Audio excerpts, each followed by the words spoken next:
আজকে খইয়া মাছ ভুনা করব। খইয়া মাছের ভুনাটা অনেকেই পছন্দ করে, আবার অনেকেই করে না। অনেকে এটাকে ফ্রাই করে খায়, আবার অনেকে ফ্রাই করে তারপরে ভুনা করে। হ্যালো গাইজ, আসসালামু আলাইকুম। স্বাগত জানাচ্ছি সুবর্ণা নিজাম পেজে। আজকে রান্না করব খইয়া মাছ ভুনা। তো আমি এজন্য মাছটাকে কেটে ধুয়ে পরিষ্কার করে নিলাম আর কড়াইতে তেল দিয়ে দিলাম। তেলটা গরম হয়ে গেছে, এবার আমি পেঁয়াজ দিয়ে দিব। পেঁয়াজটা দিয়ে দিলাম। তো পেঁয়াজটাকে আমি কিছুক্ষণ ফ্রাই করে নিব। নেড়ে চেড়ে আমি পেঁয়াজটাকে একটু ফ্রাই করে নিব। এখানে আমার পেঁয়াজটা একটু ফ্রাই হয়ে গেছে, এবার আমি দিয়ে দিব রসুন বাটা, আদা বাটা। রসুন বাটা দিয়ে দিব। এবার দিয়ে দিব আদা বাটা। এবার আমি মশলাটাকে একটু কষিয়ে নিব। নেড়ে চেড়ে আমি মশলাটাকে একটু ফ্রাই করে নিলাম। এবার আমি দিয়ে দিব হলুদ গুঁড়ো, মরিচ গুঁড়ো। তাই মশলাটাকে একটু কষিয়ে নিলাম। এবার আমি দিয়ে দিব টমেটো। একটু বেশি করে আমি টমেটো দেব। এগুলো হচ্ছে দেশি টমেটো, একটু টক। তো আমার টকটা ভালো লাগে, তো এই জন্য আমি একটু বেশি করে টমেটো দিয়ে দিলাম। তো আমি টমেটোটা একটু কষিয়ে নিলাম।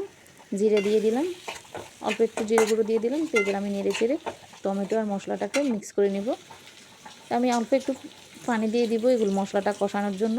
তো আমি অল্প একটু পানি দিয়ে দিলাম। এবার মশলাটাকে একটু নেড়ে চেড়ে মিক্স করে নিলাম। তো আমি এবার টমেটোটাকে কষিয়ে নিব মশলার সাথে। আমি আগুনটা একটু বাড়িয়ে দিলাম। তো দেখুন আমার এখানে মশলাটা কষানো হয়ে গেছে। এবার আমি মাছগুলো দিয়ে দিব। আমি মাছগুলো অনেক সুন্দর করে ধুয়ে নিয়েছি। এবার আমি মাছটা দিয়ে দিব। আমি মাছের মাথাটা কেটে ফেলে দিয়েছি। তো এবার আমি মাছটা মশলার সাথে মিক্স করে নিব। নেড়ে চেড়ে মশলার সাথে মাছটা আমি মিক্স করে এখন একটু কষিয়ে নিব। তো কষানোর জন্য আমি দিয়ে দিলাম। ঢাকনা দিয়ে ঢেকে রেখে দেবো কিছুক্ষণ কষানোর জন্য আমি। তো এখানে আমার মাছটা কষানো হয়ে গেছে। দেখুন টমেটো থেকে পানি বের হয়ে গেছে। তো আমি নেড়ে একটু দিচ্ছি। তো আমি আরও কিছুক্ষণ রাখবো এইভাবে, পানিটা একটু কমলে।